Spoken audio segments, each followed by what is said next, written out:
the next panel, Advancing Deep Tech. Claire Monk, you will be the moderator, CEO, BE Angels, and managing partner of Scale Fund.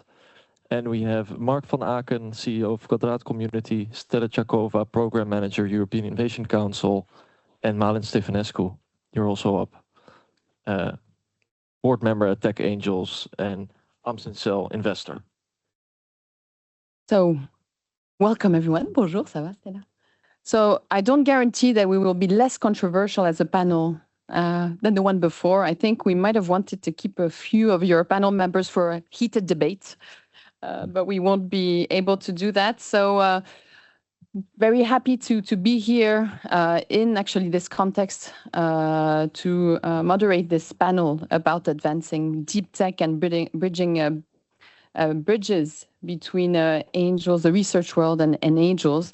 As you might have seen, we had planned to have an entrepreneur on our panel, the CEO of Oletcom, and unfortunately this morning he informed me that due to a family situation, he would not be joining us this afternoon. But I'm joined by a superb panel as well, with some different insights than we had from the previous panel. So we have Malin, who is from Romania, from Tech Angels. He's a successful entrepreneur turned angel, who is also on the board of Business Angels Europe, so has a good overview and also some investment experience cross-border that he will be able to share with us. Stella, who is a program manager for the EIC for the space activity, who has actually experience research world, but also in the private sector, now with the European Commission, and will be able to actually to use space tech as a case study from deep tech, because we mentioned it in the previous panel, there are so many subsectors, so very difficult to speak across the board, but we might use this as a case study. And Mark van Aken, who is also a successful entrepreneur, and with a group of friends, I would say, but you'll tell us more in a minute, is dedicating his time with ESIL Quadraat to help researchers get to the market, or brilliant research teams to get to the market. So thank you so much for joining us. I'm Claire. I'm the board of Business Angels Europe, managing an angel group here in Belgium with cross-border activities also in Luxembourg, and venture capital funds, pre-Series A venture capital funds. This is also something that we will touch upon during our panel, which is how venture capital funds work today, private venture capital funds, and how difficult it is to support deep tech companies given the time to market. Okay, so what we're going to start with is a presentation from Stella. But first, I'm going to ask maybe each one of you to introduce yourselves and your experience. So we'll deep dive into the specifics of the panel in a minute. So Malin, can you tell us more about your story, your entrepreneurial story, how you became an angel, and what you're doing today? It's pretty simple. I'm a programmer as a background. Graduated in artificial intelligence 30 years ago, when it still existed. And as a programmer, I worked as a freelancer. I built my own company 25 years ago that was and still is successful. So I made some money. I decided to invest in startups, and it worked. I used to lead the main group of angels in Romania, quite involved in investing. And later on, I joined BAE.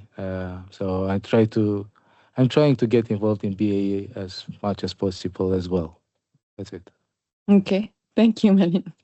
Stella, do you want to tell us more about your background, please? Well, I don't come from the investment world. I'm the classical space geek in the group here, probably. So I started I started with studying in space. I have a PhD from TU Faculty of Aerospace, but on commercialization of space technology, of the space station, actually. And then after that, I also worked in parallel at ESIL for a few years. And then I wanted to immigrate to Southern Europe, so I ended up in Brussels. Working. Belgium is a great country for space because it has a very well-developed space industry. Up to 2,000 people work here, but lots of SMEs and startups. So I worked 5-6 years for one company. Then I worked at Thales Charleroi in the factory doing flight qualification. And then I joined a Flemish company, New Tech, as project manager, but I was also a co-founder of a few space startups and always passionate about new space and commercialization of space technologies. So when I applied a few years ago for EIC program manager, I found myself really lucky because in my daily job, I actually not only defined the space challenges for the annual work program, but also I manage a portfolio with a great team in-house. Thank you. Thank you very much. And Mark? All right, so my journey started a bit longer ago, 30 years ago. I was into ICT, networking, got in touch with the early internet in the US in Silicon Valley, and decided that was a huge opportunity and started a company together with two other people. Managed to grow it, managed to sell it to a US company. And then the question is, what's next? And the thing I saw, and a lot of other entrepreneurs in those days saw, that there is a huge gap between the universities and the business worlds, and that it is extremely difficult for researchers to convert their research, their ideas, their knowledge into a business concept. So we decided to start a not-for-profit, which is ESO Quadrat, to coach those researchers in the converting their tech knowledge into a business concept. So it's not just the product, it's the business concept. You know, what are you going to sell to who, in what way, based on your technological knowledge? So we've been doing that for over 20 years. We coached 800 plus teams, and of those 246 new tech companies got started here in Belgium. So we got a lot of experience in dealing with universities. I think we have a very clear view on where the issues are. We love to work with business angels because business angels in an early stage can add a lot of value and add a lot of market knowledge that the researchers typically don't have at that stage. So looking forward to the discussion.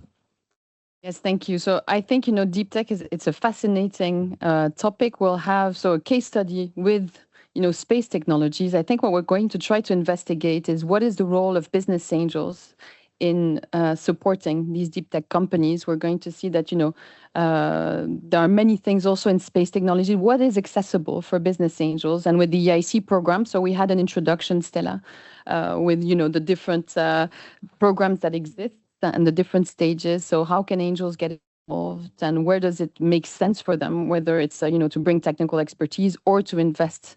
So let's dive into your presentation and then with the panel, we'll react on what you've just presented. And I think if I just click this. Oh, well, don't worry. I'll cut the mic if something goes wrong. Oh, you're welcome. You can cut it already if you want. Okay, so this you already had an overview of the EIC by my colleague Denita. So I would just deep dive directly into the space debris part, which is the easiest part. So we have three pillars in the EIC space portfolio: space debris sustainability, how to monitor, how to remove, how to do in-orbit satellite servicing, extending the lifetime of satellites with up to 5 years. Also, we have enabling technology, space technologies, which is the pillar growing most, where we have cargo capsules, carrying experiments, innovative propulsion technologies, the projects which are looking for in-space manufacturing in microgravity or flat panel antennas. And we have Earth observation and MET projects, thermo-infrared, precision agriculture, and many people talked about AI, but we had projects which developed AI algorithms using the Sentinel data for precision agriculture and so on. So this is just a generic overview, but I wanted to share with you some of what I've observed for the last few years. These are my personal observations, so please keep it just for yourself, just to share what I have observed. Well, most of you probably don't know, but current satellites are designed, built, and launched never to be serviced or refueled, which is a huge issue. In addition, before we launch a satellite in space, it passes through a very long testing and flight qualification activities and so on. So actually, space missions are inherently very expensive due to test cycles, specialized suppliers, components issue, and so on. But recent years, in the last 10 years, if not 15, there's been a trend in the so-called EU new space industry. So there is a lot of companies coming up and saying, oh, there is a huge market there. We will actually, it's so easy to create it. There are a lot of customers who would immediately buy our technologies. Let's build it. So they're doing many times this technology push. A lot of these startups also don't realize that time to market might be too long, and commercial customers in the space industry may be a bit few, not so many as institutional ones. And different value chains, plus space technology is always in competition with terrestrial technology, unfortunately. But the different value chains, particularly for research on board space stations or unmanned microgravity platforms, is not so easy and could become quite confusing for future investors. But the beauty in the new space industry, things are changing. They're changing not only on the technology part, you know, we first fly and then we see whether it works, but also on the business model. The business model, the way people work have completely changed, and you see it with the regular launches which are happening. So what are the innovation lessons? End user requirements can change. So a lot of SMEs and startups in the space industry, they get a contract with the National Space Agency or with a big system integrator, and then suddenly the customer changes his technical requirements in the design development. This leads to huge cost overruns for the SME and startup. Cost slippage, delays in market entries. Then the other issue which I observe, particularly in the upstream domain, is often you have a company developing, let's say, a robotic arm, and that the gripper is at the different TRL levels. There's so many parts and components there's so many subsystems which are at different levels. So this is an issue. And then investment readiness. 2 weeks ago, I was at Space Tech Bremen. We had a space investors dinner with my colleagues from DG Defis Casini, and we had a long discussion about the space SMEs and startups investment readiness for Series A, B, C, and D. So these are just my personal observations, but let me tell you more about our space challenges, which we have actually built. So in 2023, Pathfinder TRL 1 to TRL 4 in space solar energy harvesting. We selected 9 projects. We invested 29 million. How to create green and renewable energy in space, not from space to Earth, in space, and to use it for in-space propulsion, for powering satellites, and so on. And actually, we have 3 working groups, one working on solar cells, perovskite solar cells, other one wireless power transmission, laser and microwave, and in-space propulsion. We just closed the in-space debris one, because I believe that with 15,000 space objects, you know, we have a real issue. And very often, very soon, we will see many Earth orbits unusable if we don't take action. So we made a call again on Pathfinder, and we have 3 working groups. We selected 7 projects.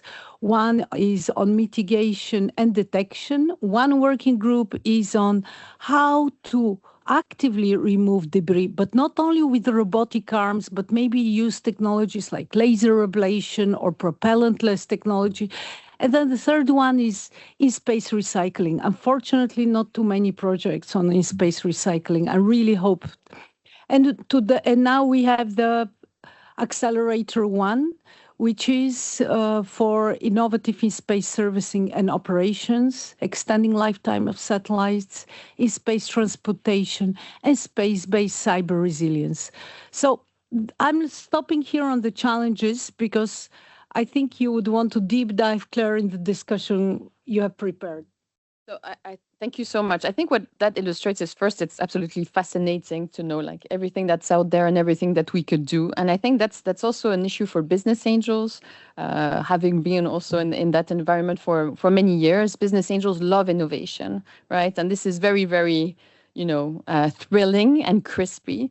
And so Litcom couldn't be here today, but when they pitched at BA Angels, so they're a space tech company, they benefited from EIC support. And when they pitched, you could see, so much interest from the angels in the room. So they are revolutionizing actually how you transmit and receive information, wireless information using the power of light, right? So it's absolutely amazing, right? But then as an angel, you hear, okay, this is actually a spin-off. It's 15 years of R&D, I think 36 patents. It has raised quite a lot of money. It is raising quite a lot of money. So basically, deep tech, I think, is that. It's absolutely fascinating, disrupting. You want to get in there, but as angels, it doesn't fit the boxes or the requirements that we use with other sectors. So I think that's a key challenge.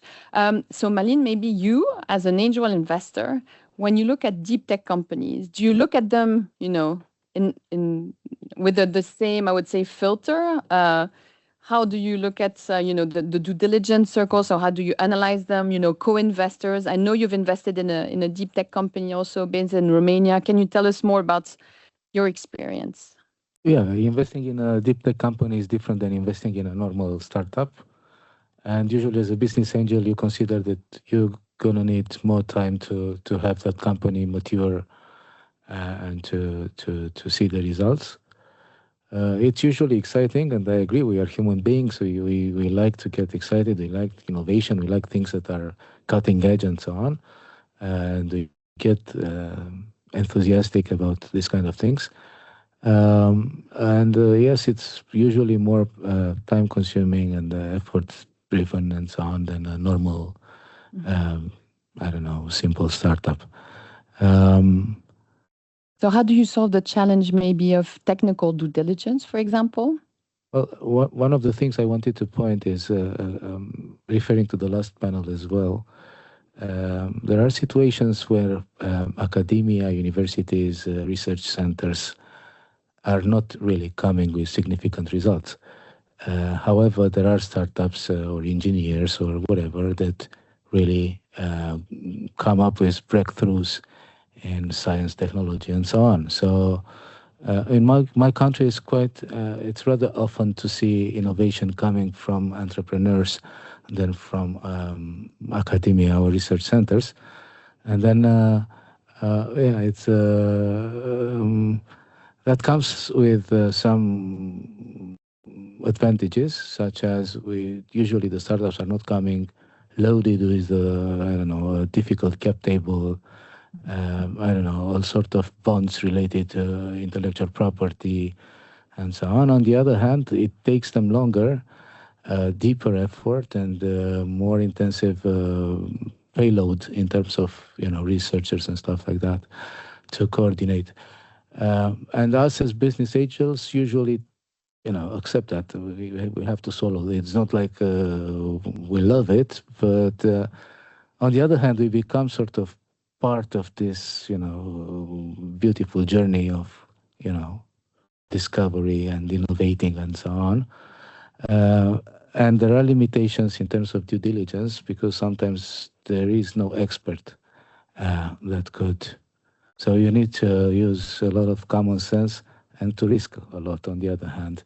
It's in the end, you take it or you leave it and that's it. The startup will die if you leave it. If not, it may have, luck. And in my case, I invested in deep tech companies that went over the ocean and were actually endorsed by the giants. And in the end, it didn't work.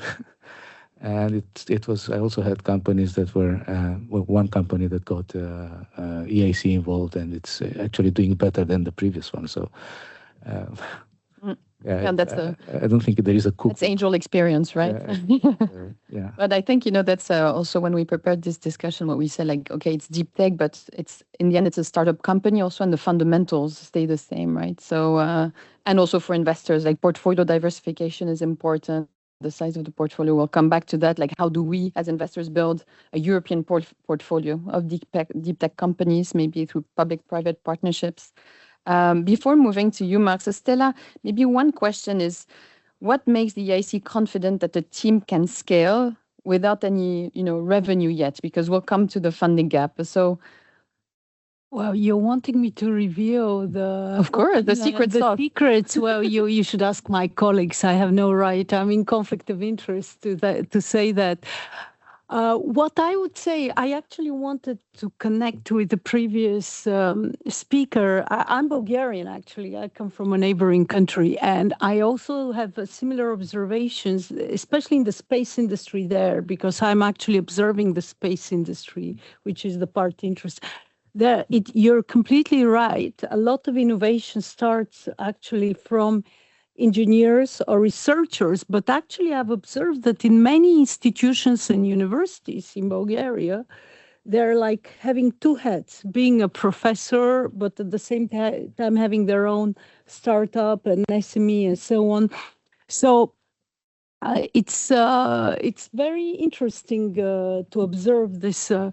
And for your question on the team part, well, actually we have a jury. I'm just a passive observer, and I cannot. It's the jury which decides whether the team can make it or not. I don't have any opinion on the team. My opinion is only on the technology part. Mm-hmm. So I care only about the technology. I cannot care about the team. That's the jury's job. The jury, but it's a group process. Mark, maybe it would be useful to understand a bit better what you do to support the research teams to make sure that they have a business proposition, an investable business proposition, and then we can maybe deep dive into the university TTO and research valorization aspects. Okay, so there is no lack of innovation in Europe. A country like Belgium, we got thousands of PhDs every year.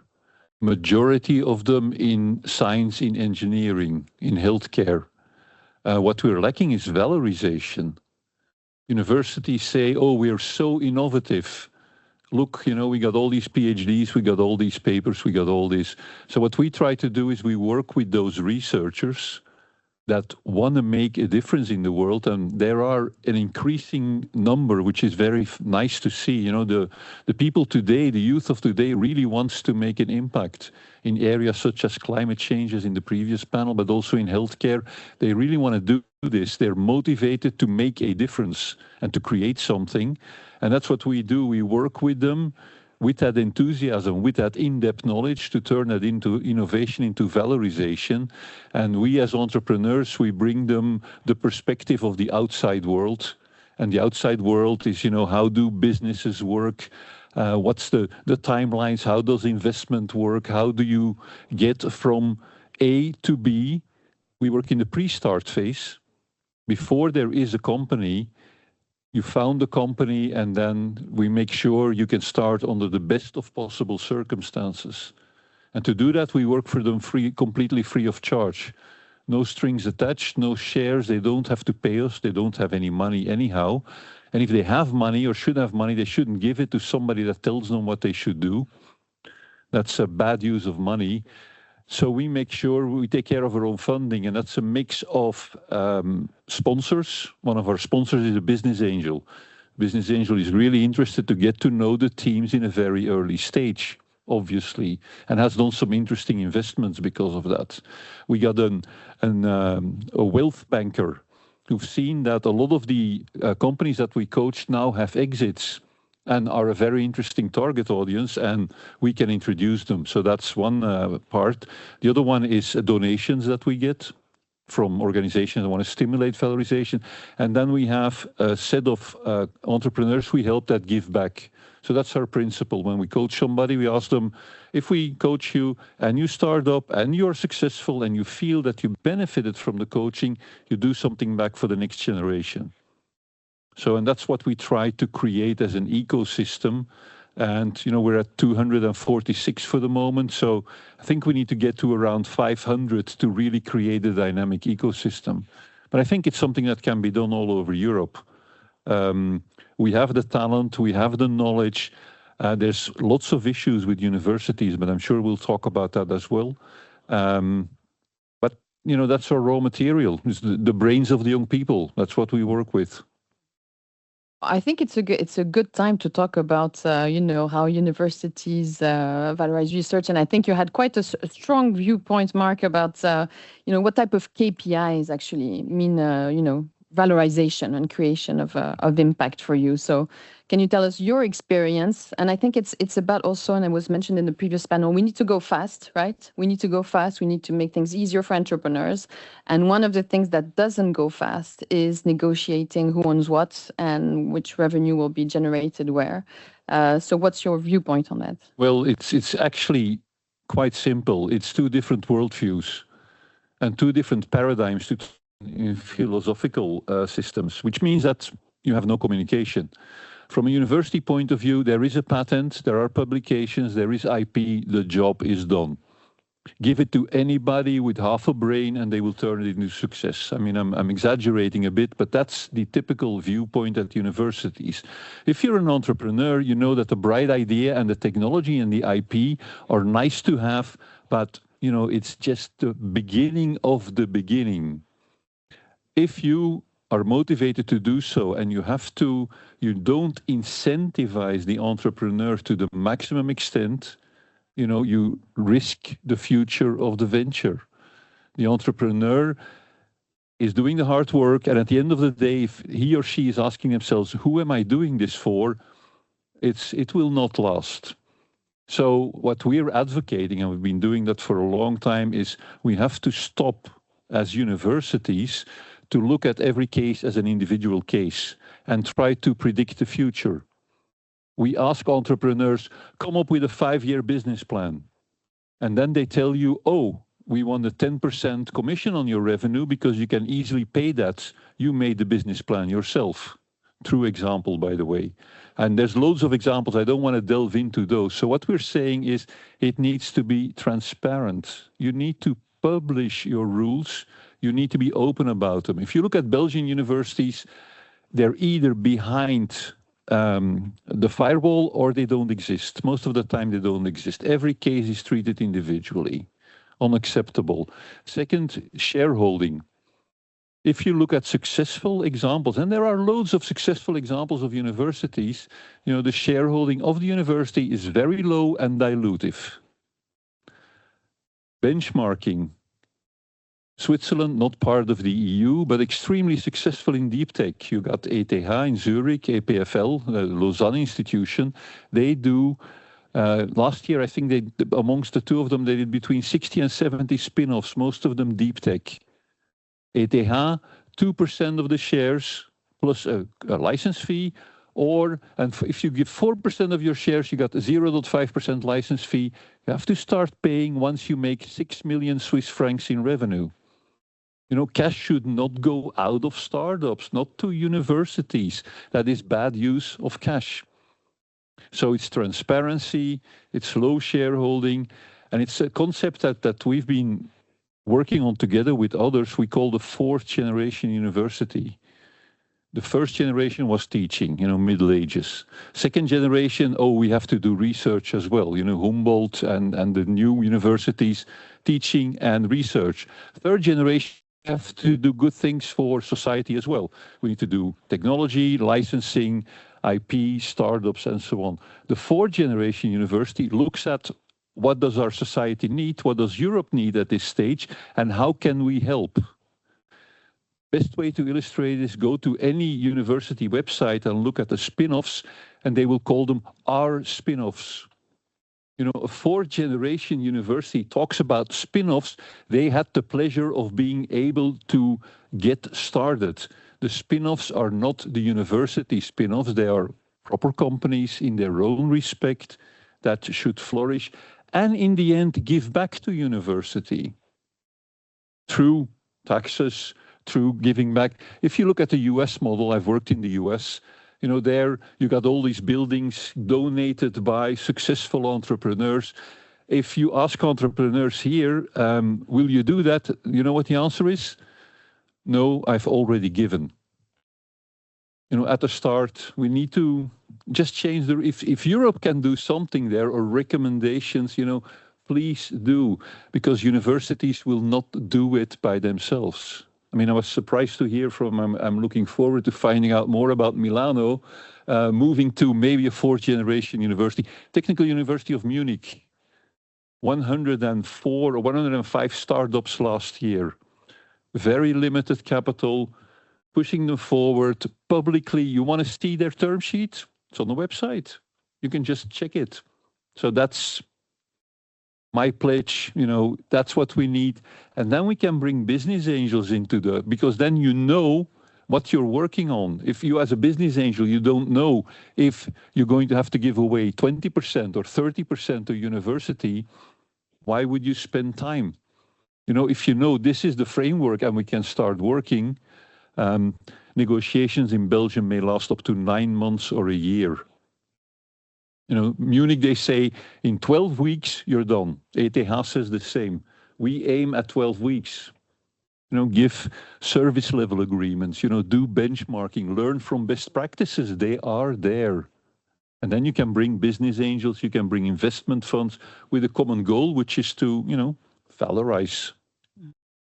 Thank you, Mark. I think you're going to have a nice drink with Ivano at the cocktail to shape the world and the fourth generation of universities.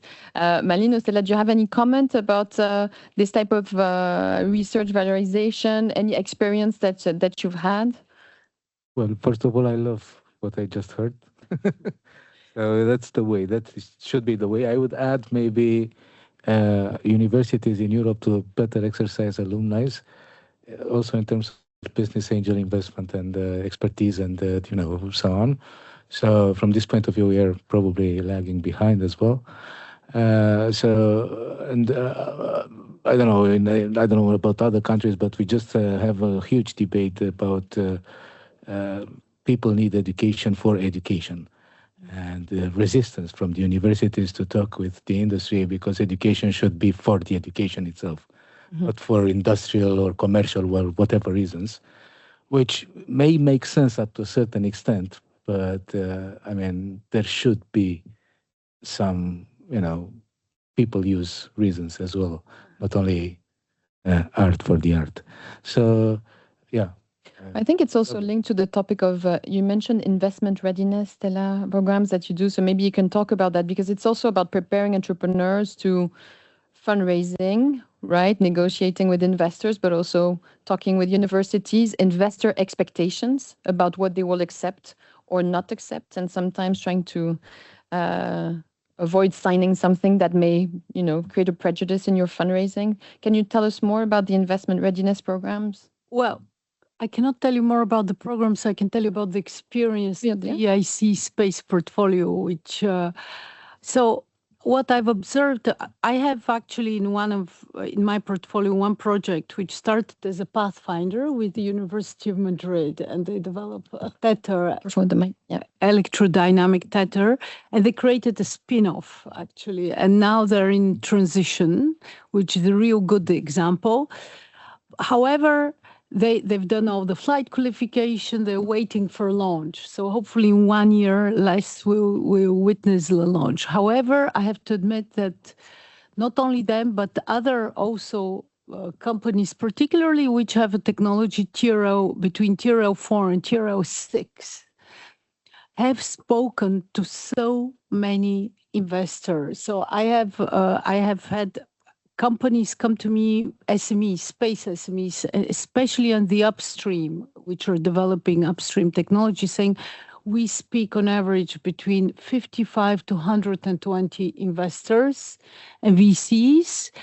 And they try to, and it's really challenging for them because they cannot assess, they don't understand, are they for Series C, A, are they for pre-Series A, are they ready? They think something which is Series B is actually Series A. They're not quite, they try to use the same pitch, it doesn't work. Then there is also in the space industry something which I've observed, which is a bit unfair. These VCs who have created their own accelerator, I will not quote names because I might be shot after that, but accelerators, and they actually attract the companies with big promises for investment, but in the end, they just teach them to do pitching and nothing else. And it's really sad because in the space industry, in contrast with other industries, you need all your energy to design, develop, and do test and flight qualification. And actually, all this energy talking to investors takes away their focus often on their flight qualification activities. So the right balance has to be found and discovered. Well, if we focus on what angels can do, Stella, maybe just transitioning. So where do you think angels have their role in funding, specifically space tech technology? Oh, well, angels have a very important role. Actually, a lot of the European new space companies are funded by angels between themselves. So I can... there are several companies where also in France where they were initially created by someone who created another new space. So actually in the new space industry, often CEOs know each other and they also co-fund the ideas of their colleagues and so on. So I think business angels have a very important role in 3 areas. First area, especially in the beginning when it's a startup and SME, it's to open doors for them, to advise them, to guide them. The second area is actually to introduce them to potential customers or suppliers. And the third area is actually to hit them with a stick, I think, on the head when they try to go and be too romantic and unrealistic. So I do think business angels have a very important role, but it's very important to have the trust between the CEOs and the management team and the business angel. And this is very difficult to create, I think. Mm-hmm. Well, if I may just add something here, it's okay. My experience is usually startups do trust better business angels than any other sort of investors. So usually they do ask us which VC to go to, which way to go, and so on and so forth. And one thing about a couple of previous mentions as well, I think talking to business angels, raising funds is a very good way to ground the researchers and to make them better understand the economics of whatever they are doing. So I think it's a good exercise, a good practice. They should do it. There's nothing bad about, talking to the investor, even though sometimes it may be difficult, but as an entrepreneur, you need to learn not only to do your research work, but also to talk to investors, to make money, to hire people, to whatever, create the ecosystem and so on. So I think run the business. So everything all together, it's about being an entrepreneur. Mark, do you want to react? Well, adding to that, typically when you ask this startup, so how much money do you think you need? They come up with a number, typically quite high. And then they say, well, we're going to talk to VCs. And our message is always, well, VCs are going to talk to you. They're going to listen to you. They're going to be very enthusiastic. And at the end, they will tell you, very interesting, but it's too early for us. And I can tell you now, so it saves you all these meetings you can have. You're better off doing a combination of subsidies and business angels. There you can talk to, you can find an audience, you can find the initial part of the money you think you will eventually need, and you can do it under the right circumstances. So that's typical advice that we give, and bringing them some of the literacy in fundraising, which they obviously lack, which is also due to universities, I'm afraid to say. Universities, they do these boot camps for starting entrepreneurs.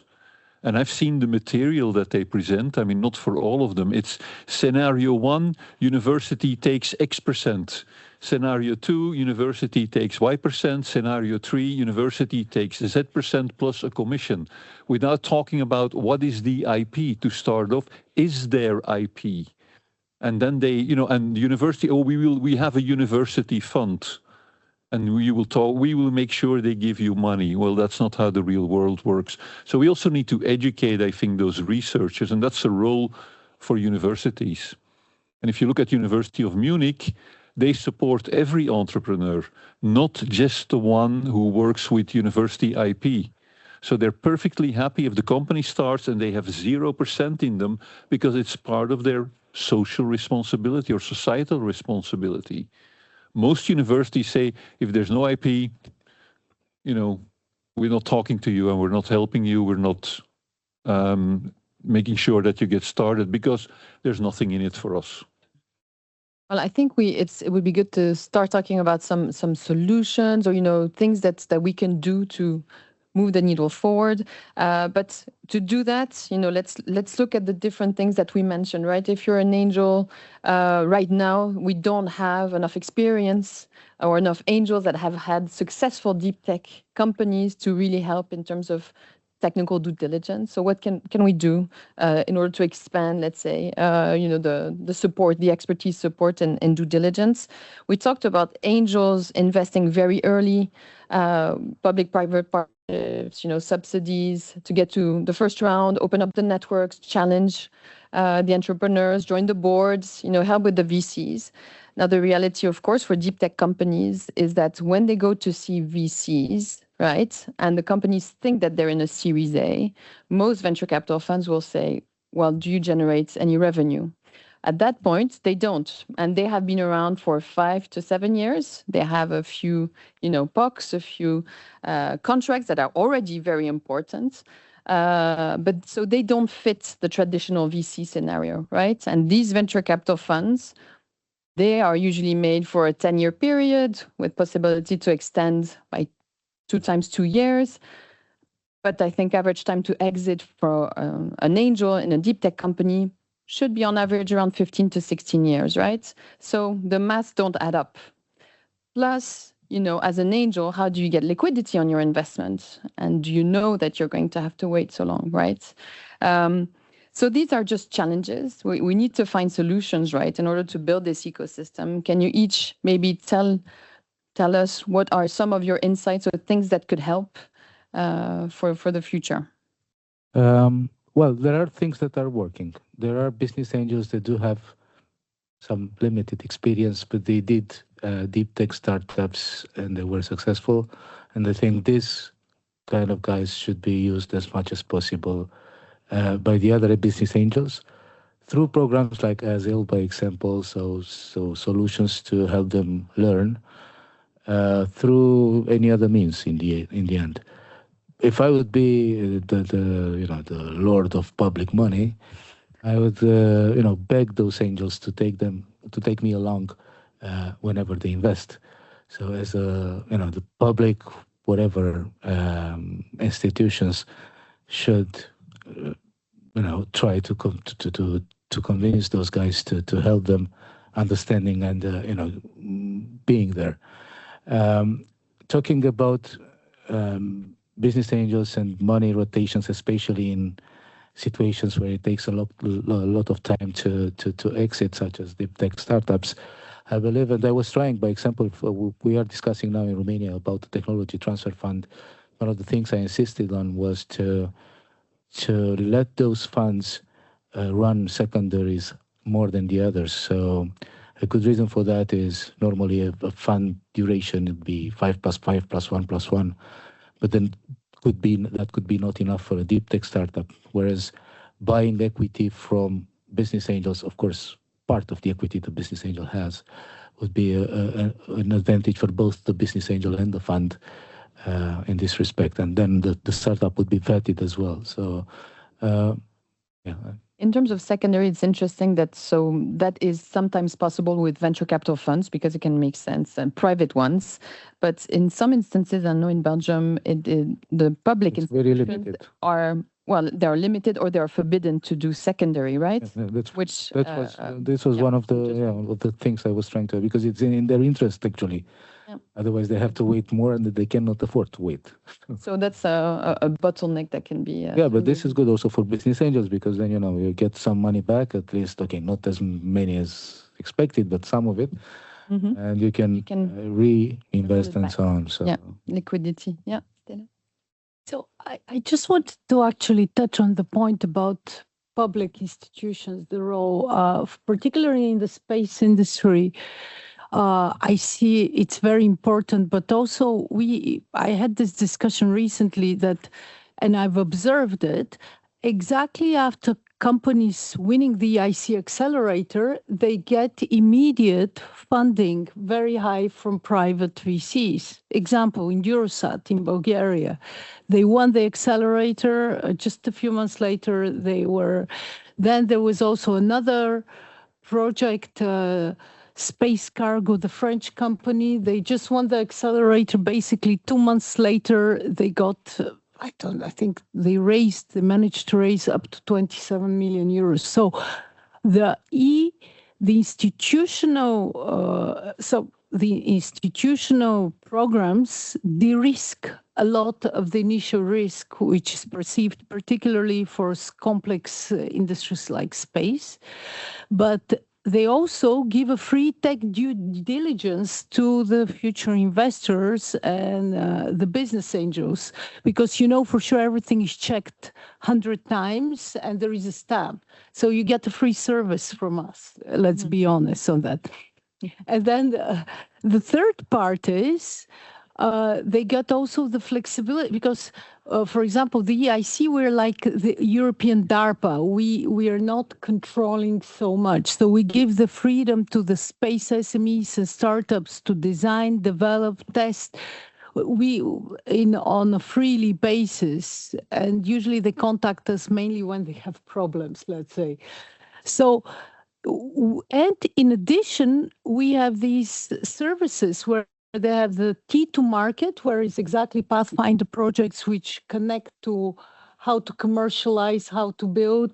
We have corporate days. We have so many other coaching activities and so on, which are basically free service also to the investors, because the investors or the business angels receive companies where the CEOs have passed through this process.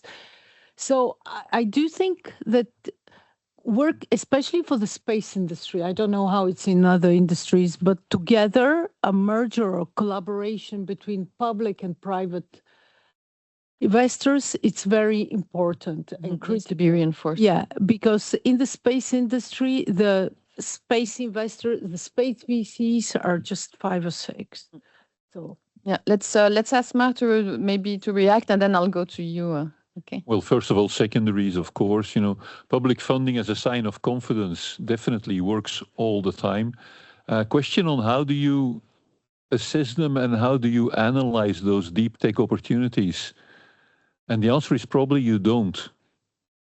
But by definition, they are deep tech, they are new, they are extremely speculative. And how much can you analyze? Yeah, you can analyze some. And, it's one of the things that a colleague of mine told me very early on in my career. He said, Mark, never make predictions about the future. And the second thing he said, if you have to do it very late in your career. So, but I've been doing that all along in my career, always violating that rule, and I've been right sometimes and I've been wrong, lots of other times. One thing I do know, though, is that starting a technology ecosystem is a numbers game. You need hundreds and hundreds and hundreds and hundreds of them, and some are going to be hugely successful. And that is the nature of tech entrepreneurship. That's what they do so well in the US. I had the pleasure of working for a Silicon Valley company for a period of time, and there everybody's talking about their next venture. Oh, I've already done 7, but this one is going to be, they always call it the big one. This is going to be the big one. And there's this optimism and this willingness. There's this circle of business angels who had the big one and understand this and reinvest and re-support. So it's a numbers game. So I think we should, if we're not already doing that, start with the fundamentals, and reorganize our universities and get out there and it will prove itself. Yeah, you have to do some analysis, but most of it's an act of fate. It's the people, the entrepreneur, with the right domain, obviously, and then an act of fate. I had one friend working on a medtech startup, already raised significant amount of money, not any revenue, but he tells me, Mark, if this is successful, you know, this is going to be multiple billions of euros in value. And he's right, because it's a cure for a very prominent disease where there is no cure for the moment. So, yeah. Before I give the floor for comments and questions, I think something important that you mentioned is the fact that so you need to fund so many to create a few champions, right? And I think that this is where also we can encourage programs like ESIL that can encourage more angels actually to come to the market, because that's exactly why business angels are so important. If we compare it to more traditional venture capital funds or established funds, because you have so many individuals, right, that have so much power to invest in the next generation of innovation compared to a few funds, and actually very big funds that need to be supporting those companies later on. So that's also why it's so important, because angels have so much impact at seed, because they take their own investment decisions, it's their money. So that's exactly what we need to leverage. But I think you wanted to comment or had a question. Working in the EIC together with my colleagues. And of course, we are trying to find the holy, can you hear me? Yes, you try to find the holy grail of getting technology to the market, especially deep tech is very difficult. And I think it was said already that technical due diligence, I would like to say the validation of the technology is very, very important. Validation of the technology. Is it a pie in the sky or is it something for real? And then explaining why it's not a pie in the sky or something for real can be on all the TRLs, especially in deep tech, it's usually lower. So there's always a fight going on in the EIC. Can we invest in it or not? What is the market validation? What is the technical validation? This is key when we go from the research and the innovation towards the investment committee, meaning that this verdict that is spoken there will be key to find large tickets outside. So now let me come back to the role of business angels, which can be very, very important and is very closely related to what a CVC can do. Because a CVC has money. So corporate venture capital. They understand the industrial standards. They know if it's a pie in the sky. So the best way to test your tech DD is to bring the company to a CVC. But also the business angels with deep pockets have a very important role to play. The question is only how do they fit in a cap table of a fast-growing company? This is something that needs to be addressed, because they have a key possibility because their money is possibly or probably smarter than anything. It's really like the diamond in the sand. But how do you get that in the cap table? And how do you make sure that you have a community of business angels that are helpful with the validation of the technology? Because then they become interesting for all the VCs with lots of money, very little expertise. So first of all, I won't agree with the CVCs. I can give you a direct example of one of the deep tech startups I invested. They're in the automotive. They do great work. And they got a Hyundai CVC, if I can give you the right name, actually. And it's not going to be well. They just got it, but I'm not at all happy with it. And the reason is any CVC comes with strings attached, as opposed to business angels that they're the opposite. They're coming with an open mind and with endless possibilities to develop and to grow. Now, I would argue also on the technological part. The technological part is always useful, but that's it. The most important part that you don't care of is the team, because technology is a tool and you can use it one way or another if the team is able to do it. Most of the time, the problem is whether the team has the capability of doing it, and technology can be changed, can be developed, can be switched, can be whatever. You can find ways if you have the right team. If you don't have anything. So I think it's important to take care of the team, and I think that's one of the things. More debate at the cocktail. Let's take. Okay, fine. Because we have more questions, so let's see if we can come back. Yeah. But CVCs are dangerous. Or can potentially be dangerous. Okay, well, circulate them at good. This is debate before the cocktail to wake you up. Okay. Actually, we go to my question, because my question is about the team. I was once scouting for early stage VC in university for projects, and the main issue was the researchers. They don't want to learn anything that is not related to their field. So this is very difficult to change researchers to the founder. And this is extremely risky to give money to someone who have no experience and have no heart to this very difficult job. Thank you. Let's have a quick answer from Mark about this researcher to entrepreneur I'd also transformation. like to contradict that. In our experience, a researcher and an entrepreneur actually share an incredible amount of skills. They don't have the right reflexes yet. What we've seen by working with them, 6 to 9 months, they become brilliant entrepreneurs. Not all of them. You know, the stereotype of the researcher is never going to be a good entrepreneur. The stereotype of the entrepreneur is never going to be a good researcher. But there is a significant amount of researchers who really want to make a difference, who are open to learn. And let's be fair, you know, entrepreneurship and business is not rocket science, to come back to your theme. You know, it is simple, it is straightforward, it's a lot of hard work and a lot of common sense.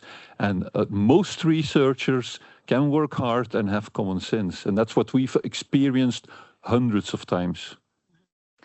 Yeah, maybe just a quick comment on my side. I think concerning, you know, how do you carry out the technical due diligence? I think it's interesting for deep tech, and I've spoken to Stella about this also, but also for the medical sector at BE Angels. What we did for the medical sector, for example, we had a grid that helped business angels who want to invest in the medical sector to understand exactly where they are in the spectrum.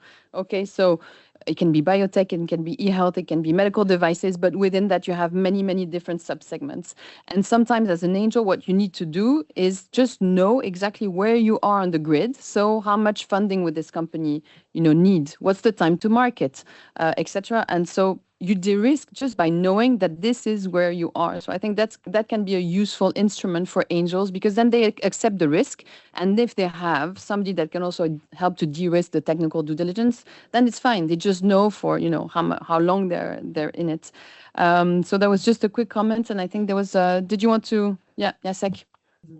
Because Stella, you are definitely representing the technology approach. I can clearly see. And Malin, you highlighted this, you know, more gut feeling also in terms of the investments.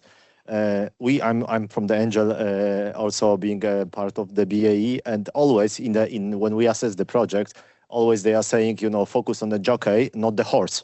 Definitely, you know, you're in the vision of, you know, technology-driven projects. I'm just curious, and if I can ask you on the short round, have you ever seen the case that the technology was such a good, and it was a great success story? Because always we are dealing with the teams, and as you exactly highlighted, that, you know, focus on better teams, and even, you know, with the much more poor technology, it will be better for angel investments. And I'm just curious on your opinion on that subject. This is a very good question. Actually, in recent years, there is a lot on new space and the buzz around it. And most of the cases is you get a team which buys Scott's technologies, they combine it, and then it's not such a big innovation, okay? However, I have realized, particularly at the early stages, at TRL 3, 4, 5, it's extremely important to have technology demos and to de-risk technology demos also with support of public money, whether it's EIC, whether it's ESIL, whether it's DG DEFIs. It's very important, because if you don't successfully pass your TRL 3, 4, 5, you cannot fly in space, okay? So, and then you cannot achieve flight qualification. And I can tell you, I used to be a project manager on flight qualification, where we did vibration testing, TVAC, and so on. And what happened was, if your hardware blows and you have an issue, it costs 10 times more during flight qualification than at a lower TRL level. So the more you go at a higher TRL level and you go towards commercialization, the much more expensive it is if technology fails, despite having a good team. So you can have a good, but also what I've observed in my portfolio, in the space portfolio, is that often the team members change. So since companies which will start with certain team members in 2-3 years, there will be completely different teams. The name will be the same, but the team will be completely different. Not always, not always. There was one company 3 years ago, the founding team were 2 guys, now it's only 1. Then the other company, which 1 year ago, they won also an accelerator, they were again 2 or 3, now it's changing all the time. There might be different rules for very disruptive changing because, yeah. I think we're going to have to leave the rest of the comments and questions for the cocktail, also I've heard. So I would like you to help me in thanking this wonderful panel that we've had.